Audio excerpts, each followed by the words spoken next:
আমার হাতে আছে অন্নদাশঙ্কর রায়ের হই রই বাবুই হই, এটা একটা ছড়ার বই।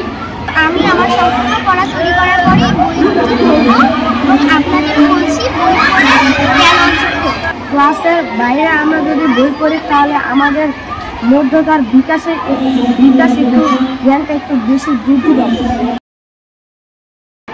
প্রিয় দর্শক, এই মুহূর্তে আমি আছি নওগাঁর সাপাহার উপজেলার জয়পুর রাজ্যধর সরকারি প্রাথমিক বিদ্যালয়। আপনারা দেখতে পাচ্ছেন আমাদের এই বিদ্যালয়ের 5 জন শিক্ষার্থী বন্ধু তারা এখানে অপেক্ষা করছেন। তাদের সাথে আজকে আমরা বই নিয়ে গল্প করব, পাশাপাশি তাদের জন্য আমি চমৎকার কিছু বই এনেছি। এই বইগুলো তাদের হাতে আমি তুলে দেবো পড়ার জন্য। ক্লাসে তো আমরা অনেকগুলো বই পড়ি, পরীক্ষা দিই, তারপরে আবার পরের ক্লাসে উঠি, তাই পরীক্ষা দেওয়ার পর। তো এই ক্লাসের বই ছাড়া আপনারা কখনো কেউ কি বাইরের অন্য কোনো বই পড়েছেন যে বই ক্লাসে পড়ানো হয় না? কেউ পড়েছেন? হ্যাঁ বা না বলো? আচ্ছা, আপনি একটু বলবেন আপনি কি বই পড়েছেন? বলেন কি ধরনের মনে পড়ে? যেমন বিভিন্ন রূপকথার গল্প, এছাড়া মাঝে মধ্যে মজার কোনো ভূতের গল্প এসব পড়ি। মাঝে মধ্যে সাধারণ জ্ঞানের বই। কেমন লাগে এসব পড়তে? অবসর একটু পড়ে আমার ভালোই লাগে। আমি শ্রেণীকক্ষ বাদে বাইরের বই পড়েছি, বিভিন্ন রূপকথার বই এবং এছাড়াও ভূতের গল্পের বইও পড়েছি। আচ্ছা, রূপকথা বেশি ভালো লাগে নাকি ভূতের গল্প বেশি ভালো লাগে? আমার রূপকথার বই বেশি ভালো লাগে। 5 জনকে আমি একটা করে যদি বই দিয়ে যাই তাহলে কি আপনারা এই বইগুলো পড়বেন বাসায় গিয়ে? হ্যাঁ। বাহ, খুবই সুন্দর লাগে, একসাথে সবাই হ্যাঁ বলে উঠবে। তো আমি একদিক থেকে শুরু করি। আমার এখানে আছে, আমি একটা বইগুলোর নামগুলো বলে দিই। সেটা হচ্ছে আমার হাতে আছে অন্নদাশঙ্কর রায়ের হই রই বাবুই হই, এটা একটা ছড়ার বই। আমার কাছে আছে একটা বিড়াল পুষেছিলাম, এটাও একটা ছড়ার বই। এরপর রাজু ষষ্ঠদশ বিড়ম্বনা, কাইজার চৌধুরীর লেখা একটা বই, এটা একটা বই। তারপরে আছে রাজকন্যা মেঘবতী, এটা ছোট গল্প,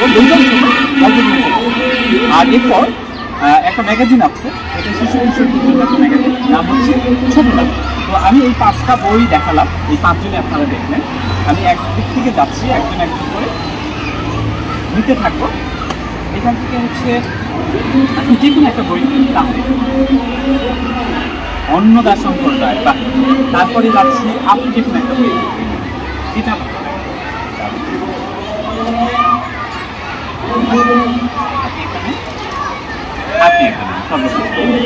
আমরা একটু বইগুলো সবাই একটু দেখাই, এই যে প্রচ্ছদ অর্থাৎ বইয়ের যে কাভার, এটা একটু দেখাই, দর্শকরা দেখতে পারবেন যে আমাদের সবার হাতে একটা করে বই। আচ্ছা, এই যে আমরা পড়ার জন্য সবাই একটা করে বই গ্রহণ করলাম, কেমন লাগছে আমাদের? ভালো লাগছে। দর্শকদের উদ্দেশ্যে আপনারা কিছু একটু করে বলবেন এই বই পড়ার জন্য, মানে আপনাদের মতো অন্য স্কুলে যারা বন্ধু তাদের জন্য আপনারা একটু ছোট্ট করে কিছু একটা বলবেন। এই বই পড়ে আপনারা অনেক জ্ঞান পেতে পারেন, সেই কারণে এই বই পড়ে আপনারা আপনাদের মানসিক বিকাশ বৃদ্ধি করতে পারেন, সেই জন্য এই বই পড়া দরকার। একটি শ্রেণীকক্ষে যে ভালো রেজাল্ট করে সেও কিন্তু 5টা বাচ্চার মতন বই পড়ে, খেলাধুলা করে এবং এইসব কাজ করার পাশাপাশি তার পড়াও সম্পূর্ণ করে রাখে। অতএব আমি আমার সম্পূর্ণ পড়া তৈরি করার পরে বই পড়ব এবং আপনাদেরও বলছি বই পড়ে জ্ঞান অর্জন করব। এই বইটি পড়ে আপনারা অনেক জ্ঞান অর্জন করতে পারবেন।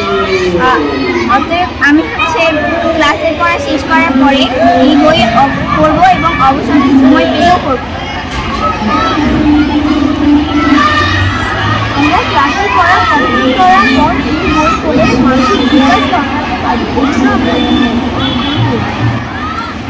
অনেক ভালো লাগলো। মানে আমি কি বলবো, মানে আপনারা যারা দেখছেন এই যে 5 জন শিক্ষার্থী ছোট বন্ধু, তারা যে কথাগুলো মানে এখন এক এক করে বললেন, আমরা অনেক বড়রাও কিন্তু এত চমৎকার করে বলতে পারি না, আমরা এত সুন্দর করে অনেকেই আমরা চিন্তা করতে পারি না, এবং আমাদের উপলব্ধি কোনো ক্ষেত্রে তাদের চেয়ে অনেক কম।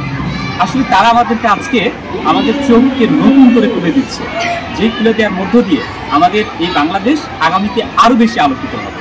কাজে আমরা সব শিশুর কাছে পৌঁছতে চাই এবং শিশুদেরকে আমরা সবাই মিলে হ্যাঁ বলতে চাই। শিক্ষক অভিভাবকদেরকে আমরা অনুরোধ করব, আসুন আমরা এসব বুদ্ধিদীপ্ত মেধাবী শিক্ষার্থীদের আরও বেশি বেশি বিকাশের জন্য তাদের সহায়ক বই এবং যা কিছু প্রয়োজন সেগুলো তাদের হাতে। সর্বশেষ যেটি বলবো যে সাপাহার উপজেলার জয়পুর রাজ্যধর সরকারি প্রাথমিক বিদ্যালয়ে আজকে আমরা এসে যে কথা বলছি, আপনারা হয়তো কিছুটা লক্ষ্য করেছেন যে ভেতরে মাঠে অনেক হচ্ছে কারণ অনেক ছেলেমেয়ে এখানে খেলছে। ওই দৃশ্যটা দেখেও আমার একদম প্রাণটা ভরে গেছে, বাচ্চাদের করছে। আমরা কৃতজ্ঞতা জানাই জয়পুর রাজ্যধর সরকারি প্রাথমিক বিদ্যালয়ের প্রতি, কৃতজ্ঞতা জানাই এই বিদ্যালয়ের প্রধান শিক্ষকের প্রতি, কৃতজ্ঞতা জানাই আমরা এই বিদ্যালয়েরই আরেকজন শিক্ষক, আমাদের বড় ভাই বন্ধু যেভাবে বলি না কেন, জিল্লুর ভাই সহ যারা আমাদেরকে সহযোগিতা করেছেন, তাদের সবাইকে আমরা আজকের এই বড় বাংলাদেশের পক্ষ থেকে শুভেচ্ছা জানাচ্ছি। আমি এই 5 জন বন্ধুর সাথে আবারও আপনাদেরকে দেখা করিয়ে দেব তাদের বইগুলো পড়া হওয়ার পর, এবং সেদিন নিশ্চয়ই তারা এই বইয়ের গল্প নিয়ে আরও বেশি আমাদেরকে চমকে দেবেন। সেই দিনটি পর্যন্ত আমাদের সাথে থাকুন। বিদায় নিচ্ছি আপনাদের বই বন্ধু আমি মাহফুজ ফারুক। আল্লাহ হাফেজ।